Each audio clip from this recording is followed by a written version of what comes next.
Sen dilin kıyma ya. Ma bu dilin tisi. Şunda ama. Maralı işte nak maşina. Şu Civic deb sarap gitmagan yaş balığa. Hanıma Civic'te 3 tane ekip koyduk ha. Züngü benzin alamsız, yaki xavxa benzin alamsız. Qandığını alsanız bah, eqi, cüzrang, köke yo'qolab qoldi jima. Eqidan bir juppa. Endi mashina olib qolsa 2018 ning mashinasi. Mashina ko'ygan oldik Züngü ben. Endi telefon numarimni deydi boshda. Telefonlam qilisizlar jima. 138 99 33 34 ve işinge qo'shsanglarmi bo'ladi, telefon qilsanglarmi bo'ladi. Ammo albatta telefon qilsanglar yaxshi. Telefon qilsanglar vaqtida olamiz, ve işinde uçurib bekjiq kelib, vaqt-vaqtida javob qaytaramay keyin qilib qoldi ekan. Endi boshda keyin qilib qolayotgan qarindoshlar ko'rib qolsanglar, bir to'g'ri tushuninglar. Qisdan gap qilmagan ya yo'q. Ammo yetishmadim. Endi ve işinden 5 bo'lgan ekan. Hem onun gap qilganmiz, bunun gap qilganmiz. Hozir deb bergan nomerdagi version muqim mendagi version shu. Lekin amal ba chuqum javob qaytarmay vaqt-vaqtida. Lekin muhim gapga chuqum telefonlam qilisizlar. Andan mening ismimni biladiganlar pinglingchuk davomli yozib qoldirib qo'yinglar. Mening ismimni xeli bir jutliq badim, meni tuniydigan Maralosh naq mashina bu yoqqa kelibsiz deydigan. İsmimni bilmaydigan, ismimni biladiganlar pinglingchuk yozib qoldirib qo'yinglar. Ondan sonra maşinaga kelamiz. Mashinanki ko'rgan oldik, gangchen qalaymiz, gangchendan bilinishida.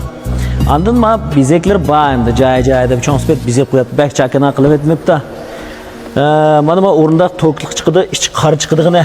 Endi tanshanveydi va bu yerda bizep chiroyli qilib qo'yapti, rol engine dinsu bor mashinada. Ma qo'riq qalaymiz, mashina shu uchidigandeklar qilib yutibdi, mashina sen dilling tiyma ya. Ma bu dilin tisi. Shundami? Yaxshi Kuluzga şu sen diye bu titi çıkamıgan deyim bu. Ve korku kalsa uçtuğandaklarım çıkdı ki maşından hem de yaraştırıp bize koyup da hem de asanlama çok bize hem de özgürtüşten acıtı yok ki. Hem de nüfusunu biz bir şey kamlaştırıp götkep kıpırmız şüphetilen ben kılıp iyi değilse anda ekran işini yana bir göz bitip gitti maşından ki. Maşından işçi kalaydıgan bolsak kögün aldık bek uprap mosum bolup ketken X5 avalarma yok ki. Ama bulu diken maşından işte iç kar çıkdığını. Daha olsa motorunu hiç köz düşürmeyli. Bu maşinanın ki motordan may talep, may yakıp onda X5 bolup gidiğe yagim keleglik emas. Maşina asasen zavod 80-90% zavod çıkdı. Pulak kep qalsak 70 mingning ustida azroq bah. Maşina 2018 ning mashinasi 80% zavod sira ishga yadi sirva. Puli 70 mingning azroq ustida.